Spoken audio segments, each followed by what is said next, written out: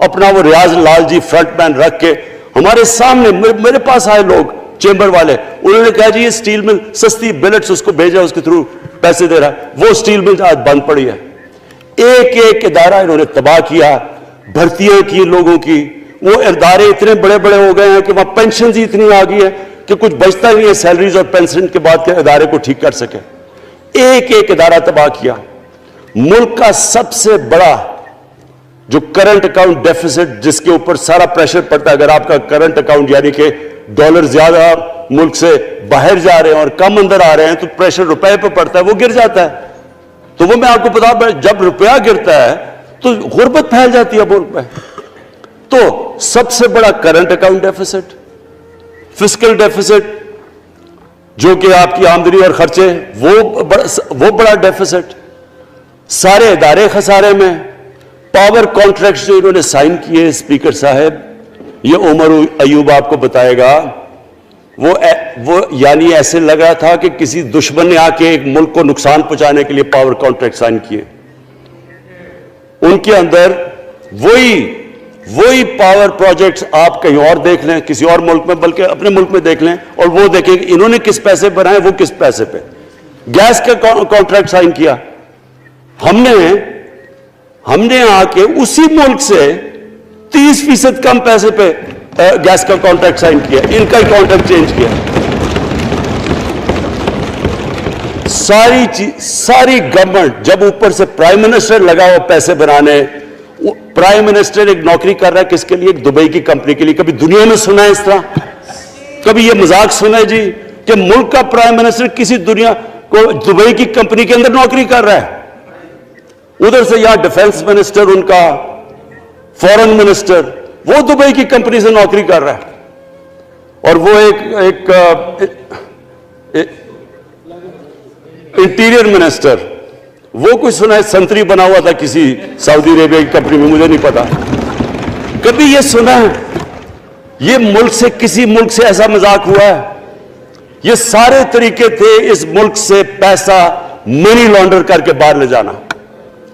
آج مجھے یہ بتائیں, میں یہ جو سارے ہماری جو اپوزیشن ہے, میں ان سے سوچتا ہوں, میں کئی دفعہ ان کی شکلیں دیکھ کے پوچھتا ہوں ان سے کہ کیا آپ واقعی سمجھتے ہیں کہ آپ دونوں کے لیڈر ایماندار ہیں؟ کیا یہ واقعی سمجھتے ہیں کہ ان کی جو یہ دولتیں بڑی ہیں یہ ایمانداری سے بنی ہیں؟ یعنی کیا ان کو کوئی ملکی فکر نہیں ہے کہ یہاں کا پیسہ, کہ ان کے بیٹے ہیں, میں مجھے یہ بتائیں 3 دفعہ ملک کا پرائم منسٹر, اس کے دونوں بیٹے باہر بیٹھے ہوئے ہیں. میں لندن کو جانتا ہوں اسپیکر صاحب, وہ اربوں روپے کی پراپرٹی ہے. وہاں کے بڑے بڑے رئیس ان ایریاز میں نہیں رہ سکتے جدھر ان کے 2 بیٹے رہ رہے ہیں. ملک سے بھاگ گئے جی. ہم پاکستانی شہری نہیں ہیں. کیوں پاکستانی شہری نہیں؟ کیونکہ آپ بتا ہی نہیں سکتے کہ وہ پیسہ کدھر سے آیا جو انہوں نے اتنی بڑی پراپرٹیز لی ہوئی ہیں.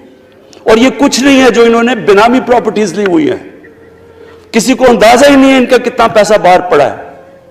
زرداری کے پاس کیا تھا پہلے, اس کی جو باہر پراپرٹیز ہے. تو کیا ان لوگوں کو نہیں پتا کہ اس ملک کا پیسہ چوری کر کے یہ باہر لے کے جا رہے ہیں اور یہ پھر بھی ان کی سپورٹ کر رہے ہیں؟ اور یہ جو سینٹ کا الیکشن, کیا انہیں نہیں پتا کہ بڑا جی عقل مند پولیٹیشن ہے زرداری, لوگوں کو رشوت دے کے ان کو خرید رہا ہے. ساری قوم کے سامنے یہ ہو رہا ہے. میں یہ صرف آخر میں یہ کہنا چاہتا ہوں اس ایشو کو ختم کرتے ہوئے کہ دیکھیں اسپیکر صاحب, کوئی ملک آگے نہیں بڑھ سکتا ایسے. میں اکیلا عمران خان کو کرپشن کر کے کرپشن نہیں ٹھیک کر سکتا. میں عدلیہ کو کیا, کیسز تو عدلیہ میں یا نیب کے اندر ہے, میرا تو ان کے اوپر کوئی کنٹرول نہیں ہے. میں آج پاکستان کی عدلیہ کو اور نیب کو, جو آپ کو میری گورنمنٹ سے مدد چاہیے کنوکشنز کرنے کے لیے, ساری چیزیں ایک طرف, یہ اس ملک کا سب سے بڑا مسئلہ ہے. جب تک آپ لوگوں کو سزا ہی نہیں دیں گے,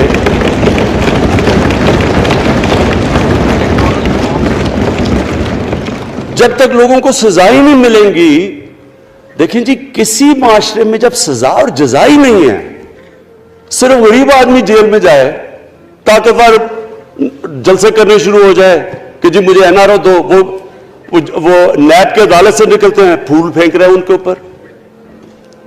اربوں روپے کی چوری کی ہوئی ہے انہوں نے. وہ تو اسپیکر صاحب میں ایک معاشرہ کرپشن کے خلاف لڑتا ہے. آپ جتنے مرضی قانون بنا دیں وہ کرپشن کے خلاف وہ کرپشن نہیں ختم کر سکتے. معاشرہ فیصلہ کرتا ہے کہ ہم نے اس ملک میں کرپشن نہیں ہونے دینی. معاشرے کی اخلاقیات ایسی ہونی چاہیے کہ جو کرپٹ آدمی ہو وہ کبھی اس کی شکل نہ دکھا سکے پبلک کے اندر. جو میڈیا کا رول ہے, میں اپنے میڈیا والوں کو بھی کہنا چاہتا ہوں, جو اسحاق ڈار سے کیا تھا ہارڈ ٹاک میں اسٹیون سیکر نے, وہ ہر جگہ یہ ہوگا. آپ جب بھی کسی بھی مغربی معاشرے میں کسی نے پبلک کا پیسہ چوری کیا, اس کی ضرورت نہیں ہوگی ٹی وی پہ جانے کے لیے. میں نے تو وہاں دیکھا ہوا ہے, بڑے بڑے نام, ایک دھبا لگتا ہے آپ کے اوپر کرپشن کا کیس, آپ سارے میڈیا سے باہر ہو جاتے ہیں. یہاں ہر روز شام کو بیٹھ کے اربوں روپے کی کرپشن کی ہوئی ہے, ان کو کسی نے قتل کیے ہوئے ہیں, اور آرام سے بیٹھ کے جراوہ میں لیکچر دے رہے ہوتے ہیں. اسپیکر صاحب, معاشرہ لڑتا ہے, اس کے اندر ہمیں سب کو مل کے اپنے ملک کو اگر بچانا ہے, معاشی طور پہ بھی بچانا ہے, پہلے ہمیں اپنے اخلاقی سٹینڈرڈز ٹھیک کرنے پڑیں گے. سارے ملک کو مل کے لڑنا پڑے گا. اگر ہم نے اپنے بچوں کے مستقبل کو بچانا ہے, اپنی آنے والی جنریشنز کو بچانا ہے, اس ملک کو ایک عظیم ملک بنانا ہے, تو وہ شروع ہوگا جب ہم مدینہ کے ریاست کے سب سے بڑے اصول عدل اور انصاف, کیونکہ انصاف اور عدل جب ایک معاشرے میں آ جاتا ہے, جب ایک معاشرہ کھڑا ہو جاتا ہے میریٹوکریسی کے اوپر, جب ایک معاشرے میں صرف ایک جو کرپٹ جتنا مرضی طاقتور ہو وہ جیل میں جاتا ہے اور عام آدمی اوپر آ سکتے ہیں, وہ معاشرہ تب آگے بڑھتا ہے. تو میں صرف اس کے اوپر یہ کہنا چاہتا ہوں کہ مجھے ساری قوم کی اس میں مدد کی ضرورت ہے. میں اپنی ساری زندگی کوشش کر چکا ہوں اور کرتا رہوں گا. میں تو اپنی پارٹی کو یہ بھی کہا تھا کہ اگر میری پارٹی ساری بھی چھوڑ دے, میں اکیلا بھی ان کے خلاف لڑتا رہوں گا. میں تو کبھی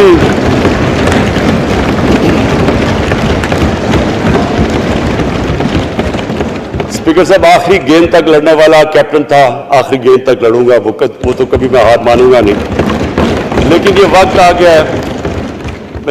گیا ہے کہ ملک کو اپنے آپ کو بچانا ہے, آنے والی جنریشنز کو ہم نے بچانا ہے. ہم تب تک نہیں کر سکتے انفارچونیٹلی جب تک ہم سب مل کے فیصلہ کریں کہ یہ جو اوپر بیٹھے ہوئے ہیں جنہوں نے 30 سال سے ملک کو چوری کر رہے ہیں, ان کو ہم بجائے وہ صحافی جا کے کہہ رہے ہیں جی ہائی کورٹ کے اندر کی جی اس کو تقریر کرنی دینی ہے, وہ نیلسن منڈیلا جو باہر بیٹھا وہ تقریر کرنا چاہیے جی, پتہ نہیں عوام کو سننا چاہیے کہ وہ یہاں سے بھاگا کیسے, اس کے پیسے کیسے. یعنی کہ میں حیران ہو گیا تب. اور اب اسپیکر صاحب میں صرف مختصر بات کر دوں آگے کی. دیکھیں, پاکستان ایک مشکل وقت سے نکل کے اب ہم ایک سٹیبل اور آگے بڑھنے کے سٹیج پہ آ گئے. ہماری اللہ کا شکر ہے, جو سب سے مشکل چیز ہوتی ہے کرنٹ اکاؤنٹ, بڑی دیر 17 سال کے بعد 5 مہینے پاکستان کا جو کرنٹ اکاؤنٹ ہے وہ سرپلس پہ چلا گیا. یعنی ہمارے جتنے ملک میں ڈالرز آ رہے ہیں اور جتنے باہر جا رہے ہیں, اللہ کا کرم ہے زیادہ ڈالرز آ رہے ہیں. ہمارا روپیہ خود ہی, ہم پیسے نہیں لگا رہے اس کو, خود روپیہ اسٹرینتھ گین کر رہا ہے. یہ بڑا امپورٹنٹ ٹائم ہے کہ اس وقت, اور یہ اس کے باوجود کہ اس ملک میں کرونا ہوا, ساری دنیا کی اکانومیز کرونا میں بری طرح متاثر ہوئی, اس کے باوجود اوپر والے کے کرم خاص طور پہ, اور میں کہوں گا کہ ہماری جو ٹیم تھی, ہمارا جو جس طرح ہم نے مانیٹر کیا اور جس طرح ہم نے ڈیٹا بیس گیدر کیا اور ہم نے ہر ایک چیز فالو کر کے ہم نے جیسے اپنے لوگوں کو بچایا ہے. میں خاص طور پہ اپنی ٹیم یاسد عمر اور ہماری جو ٹیم تھی اپنی ڈاکٹر فیصل, میں ان کو خاص طور پہ خراج تحسین پیش کرتا ہوں. تو اس مشکل وقت سے بھی آپ دنیا میں دیکھیں اور جس طرح پاکستان نکلا. اب دیکھیں آگے ہمارا چیلنج کیا ہے. ہمارا چیلنج یہ ہے کہ ہم اپنی جو ایکسپورٹس ہیں ان کو بڑھائیں, کیونکہ صرف گروتھ ایک ہی طرح ہوتی ہے, ایکسپورٹ لیڈ. اللہ کا شکر ہے کہ بیرون ملک پاکستانیوں نے ریکارڈ پیسہ پاکستان بھیجا ہے. جو کہ ہمارے ملک میں آیا ہے ریمیٹنسز کے. اب ہم نے انویسٹمنٹ کے اوپر لگے ہوئے ہیں. اس وقت سب سے زیادہ کمپنیز رجسٹر ہوئی ہیں ایسی سی پی میں. اس کا مطلب کہ نئی انویسٹمنٹ پاکستان میں آنے والی ہے. لوگ تیار ہو گئے انویسٹ کرنے کے لیے. ہمارا صرف مسئلہ اسپیکر صاحب ایک ہے بجلی کا. یہ بڑا مسئلہ ہے. کانٹریکٹ مہنگے سائن کیے ہوئے, جس بجلی جو کانٹریکٹ سائن کیے ہوئے ہیں اس جس پہ وہ بجلی پروڈیوس ہو رہی ہے, بدقسمتی سے وہ اگر بجلی کی قیمت بڑھاتے ہیں تو لوگ آگے اور مشکلوں میں پڑے ہوئے ہیں. بجلی کی وجہ سے سب چیزیں مہنگی ہو جاتی ہیں. نہیں بڑھاتے تو قرضے, وہ جو گردشی قرضے ہیں وہ بڑھتے جا رہے ہیں. ہمارا ایک یہ چیلنج ہے. اس کے اوپر صرف اپنی قوم کو بتانا چاہتا ہوں کہ باقاعدہ ہم ہر طریقہ سوچ رہے ہیں کہ ہم نے اس میں سے کیسے ہم نے اپنے لوگوں کے اوپر بوجھ کم کرنا ہے. ایک تو میں اپنی ٹیم کو یہ بھی کامیابی دیتا ہوں کہ بڑی دیر اور مشکلوں سے آئی پی پیز کے ساتھ ہم نے نئے کانٹریکٹ سائن کیا, جس کے اندر بہت پاکستان کا پیسہ بھی بچے گا اور جو آگے جا کے قرضہ بڑھنا تھا وہ نہیں بڑھے گا. جو میرے اوپر سب سے زیادہ پریشر ہے اس وقت اسپیکر صاحب وہ ہے مہنگائی کا. مہنگائی میں نے آپ کو بتا بھی دیا کہ مسئلہ ایک جب آپ کی روپیہ گرتا ہے تو جب چیزیں مہنگی ہو جاتی ہیں ایک وہ ہے. لیکن میں اپنی قوم کو صرف ایک چیز کہنا چاہتا ہوں کہ سب سے زیادہ اس وقت میری حکومت ایک ہی چیز پہ لگی ہوئی ہے کہ ہم کس طرح لوگوں کے اوپر مہنگائی کا بوجھ کم کریں. اس کے لیے ہم بڑی بڑی چیزیں آپ کے سامنے لے کے آئیں گے آنے والے دنوں میں, جس میں کوشش یہ ہے کہ ہم اپنے ملک میں جو سارا نچلا طبقہ ہے ان کو سبسڈائز کریں, اپنے احساس پروگرام کے ذریعے ان کو ڈائریکٹلی ہم فنڈ کریں. یہ انشاءاللہ آپ کے ساتھ آئے گا. ابھی میں نے ایکسپیریمنٹ ایک اور شروع کر دیا, وہ ایک ہفتے تک ابھی ٹرائل پہ ہے کہ ہم ایک پروگرام لے کے رہے ہیں کوئی بھوکا نہ سوئے. ہم نے خاص کچنز بنائے ہیں, ایریاز چوز کیے ہیں جدھر سب سے زیادہ بھوک ہے, تاکہ ہم کم از کم جب تک ہماری ملک اٹھتا ہے اوپر, ہم کم از کم ان تک کھانا پہنچائیں کہ ہمارے ملک میں کوئی بھوکا نہ سوئے. اور یہ پوری میں کیمپین شروع کرنے لگا ہوں. ہیلتھ کارڈ پنجاب کے اندر اور پختونخوا میں, پختونخوا کی گورنمنٹ کو تو میں خاص مبارک دیتا ہوں کہ انہوں نے سارے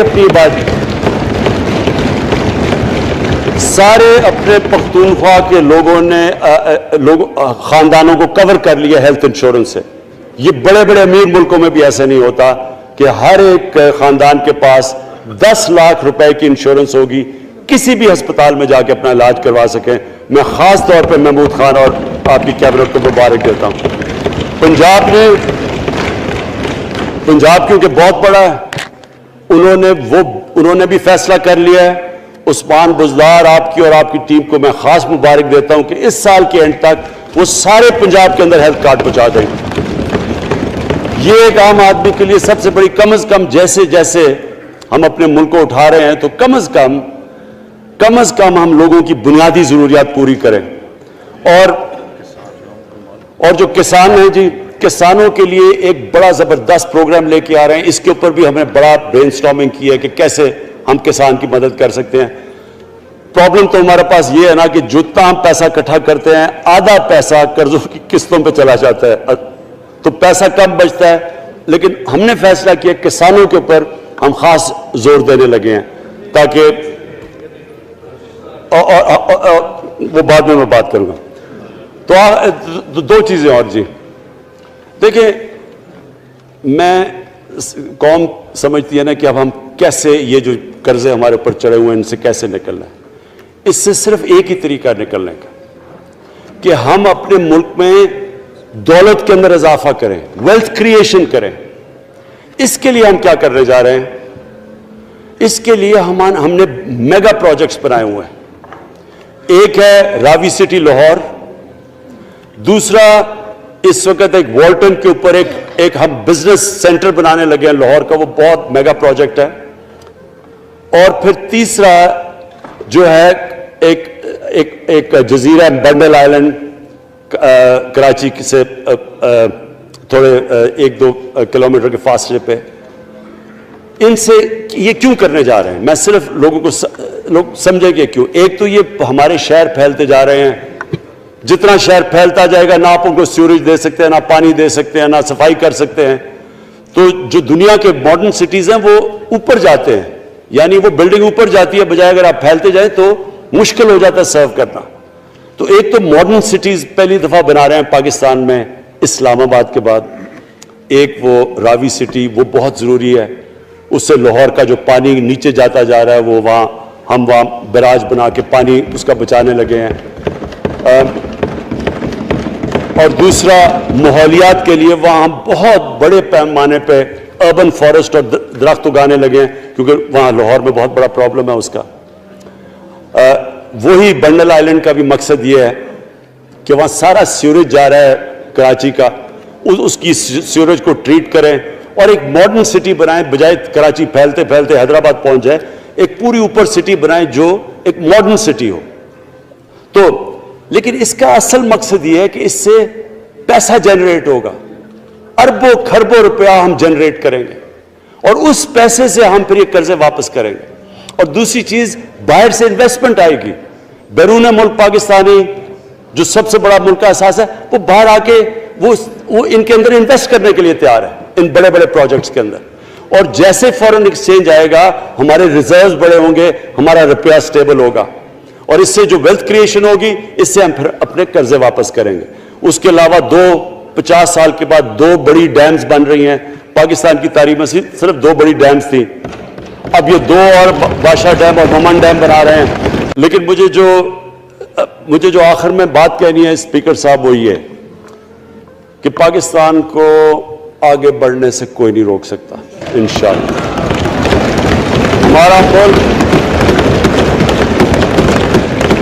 ہمارے ملک میں، کیونکہ میں شاید ہی لوگ اتنا اپنے ملک کو انہوں نے اس طرح دیکھا جیسے میں نے سارا ملک پھیرا ہوا ہوں. اللہ نے ہر قسم کی نعمت دی ہے. اس ملک میں جو پوٹینشل ہے شاید ہی کسی ملک میں ہے. اس کا جو لوکیشن ہے جیو اسٹریٹجک وہ بھی شاید ہی کسی ملک کے پاس ہے. 12 موسم اللہ نے دیے ہوئے ہیں، یہاں اوپر سے لے کے نیچے تک کچھ بھی اگا سکتے ہیں. زرخیز زمین ہے جس کو ہم صحیح طرح استعمال نہیں کر پا رہے کیونکہ ہماری ساری پروڈکٹیوٹی بڑی کم ہے، ٹیکنیکس بڑی پرانی ہے. چائنا کے ساتھ مل کے اس طرف بھی ہم جا رہے ہیں کہ اپنی پروڈکٹیوٹی بڑھانے کے لیے. اس ملک کے اندر سب سے بڑی چیز ایک نوجوان آبادی ہے. اور آگے جو جسے کہتے ہیں کہ اگلی جو ریولوشن، 4th انڈسٹریل ریولوشن کے بعد یہ جو ٹیکنالوجی کی ریولوشن آ رہی ہے، اس میں ہمارے پاس ایک ینگ آبادی ہے اور اس کے اوپر اب ہم پورا زور لگائیں گے. اور انشاءاللہ یہ جو ہماری آبادی ہے یہی ایک ینگ آبادی پاکستان کو اٹھا دے گی اگر ہم ان کو صحیح معنی میں ٹیکنیکل ایجوکیشن دے دیں. جو میں الیکشن کمیشن، کیونکہ بڑے ناراض ہو گئے تھے کہ میں نے کہا وہ الیکشن کے اوپر میرے کامنٹس تھے، میں ان کو یہ کہہ دوں کہ ہم نے یہ فیصلہ کیا ہے الیکٹرل ریفارمز کا. ہم اب ٹیکنالوجی کے اوپر وہ جو EVM مشینز ہیں، الیکٹرانک مشینز لے کے آئیں گے.